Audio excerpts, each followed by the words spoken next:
ഈ മുടിയൊക്കെ അഴിച്ചിട്ട് എങ്ങോട്ടാണെന്നല്ലേ? 5 ദിവസം ഡ്യൂട്ടി കഴിഞ്ഞ് ഇന്ന് കിട്ടിയൊരു ഡേ ഓഫാണ്. അപ്പോൾ രാവിലെ തന്നെ കിളിയെ കൂട്ടിന്ന് അഴിച്ചു വിട്ട പോലെ ഞാൻ എൻ്റെ ഗാർഡനിലോട്ട് ഇറങ്ങി. ഇനിയിപ്പോൾ കുറച്ച് നാളുകളേ ഉള്ളൂ, അതിനോടകം തന്നെ വിൻ്റർ വരും.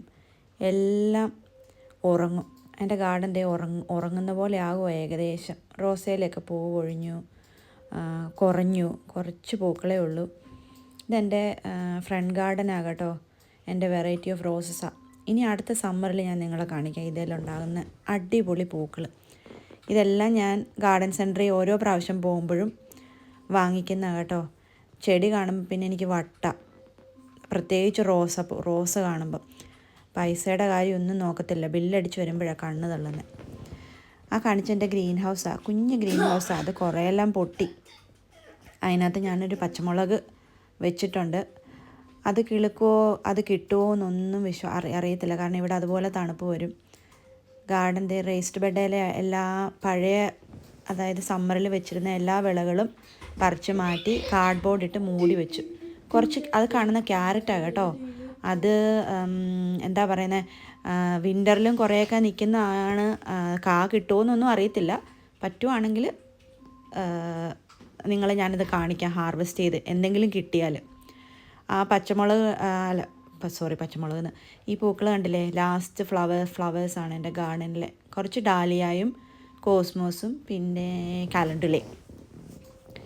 ഈ കാണിക്കാൻ ഞാൻ നിങ്ങളെ പോകുന്ന ഇത് കണ്ടോ, ഇതൊരു കൂണാണേ, തന്നെ ഉണ്ടായി വന്നതാണ്. എനിക്കറിയത്തില്ല എഡിബിളാണോ ഇല്ലയോ എന്നൊന്നും അറിയാൻ മേലാത്ത കാരണം ഞാൻ എടുക്കത്തില്ല, കാരണം ചിലപ്പം വിഷക്കൂണായിരിക്കുമല്ലോ.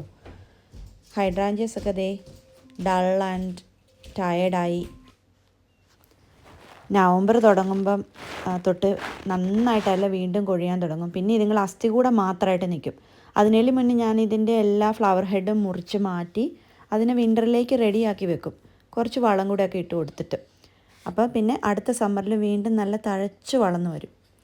ഇപ്പോൾ നമ്മൾ ബാക്ക് ഗാർഡനിലാണ്. ഇവിടെ എല്ലാം ടൈഡിയപ്പ് ചെയ്തു. കോസ്മോ ഫ്ലവേഴ്സൊക്കെ ഉണ്ടായിരുന്നു. എൻ്റെ പഴയ വീഡിയോ കണ്ടിട്ടുണ്ടെങ്കിൽ അറിയാം, ഇത് നിറച്ചും കോസ്മോ ഫ്ലവേഴ്സ് ആയിരുന്നു. അതെല്ലാം പറിച്ചു മാറ്റി. ആ ചെടിയുടെ പേര് ഞാൻ മറന്നുപോയി, ഫോർഗെറ്റ് മീ നോട്ട് ആണോ എന്ന് എനിക്കറിയത്തില്ല. പിന്നെ ഇതെൻ്റെ പനിനീർ റോസയാണ് കേട്ടോ. എന്നെ സന്തോഷിപ്പിക്കാൻ വേണ്ടിയിട്ട് ഈ മിഡിൽ ഒക്ടോബറിലും 1-2 പൂക്കളൊക്കെ ഉണ്ട് പാവം. എന്നാ മണമെന്നറിയാമോ ഇതിൻ്റെ അടുത്തോടെ. ഈ വീഡിയോ എടുക്കുമ്പം കാറ്റടിച്ചിട്ട് എനിക്ക് നല്ല സ്മെല്ലാണ് വരുന്നത്. ആ മണം അടിക്കുമ്പോഴേ നമ്മൾ ശരിക്കും ഓട്ടോമാറ്റിക്കലി റിലാക്സ് ആകും. അതെൻ്റെ ജയൻറ്റ് ലിലിയാണ്.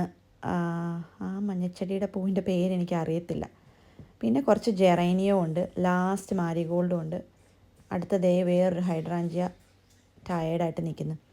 ടയേർഡായിട്ടല്ല, വിൻ്ററിന് വേണ്ടി ഉറങ്ങാൻ പോവുക അവരെല്ലാം. അങ്ങനെ ഗാർഡനിൽ കുറേ നേരം തെണ്ടി നടന്നിട്ട് ഞാൻ വീണ്ടും അടുക്കളയിലേക്ക് കയറി. കാരണം ചുമ്മാ നടന്നാൽ പറ്റത്തില്ലല്ലോ, ഭക്ഷണം വെക്കണ്ടേ, എന്തെങ്കിലും കഴിക്കണ്ടേ. അങ്ങനെ ബ്രേക്ക്ഫാസ്റ്റ് ഉണ്ടാക്കാൻ തുടങ്ങി.